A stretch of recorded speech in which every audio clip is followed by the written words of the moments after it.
payg'ambarga faqat soqolda o'xshagan odam najot topmaydi. Payg'ambarga faqat do'ppida, sallida o'xshagan odam najot topmaydi. Bu aniq.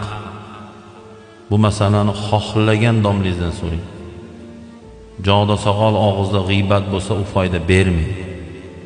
Boshda do'ppi, og'izda so'kinish bo'lsa, u foyda bermaydi. O'zi hoji kibrlik bo'lsa, foyda bermaydi. O'zi namozxon, yolg'onchi savdogar, foyda bermaydi. Qiyomatda azobga ketaveradi. U namozxon bo'ladimi, hojaka bo'ladimi, qoraka bo'ladimi, hojdada bo'ladimi, farqi yo'q.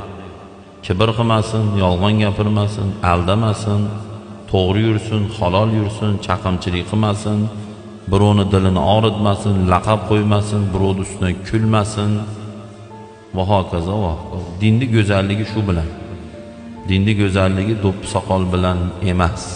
Do'ppi soqol yahudda ham bor, o'g'rida ham bor, mushrikda ham bor.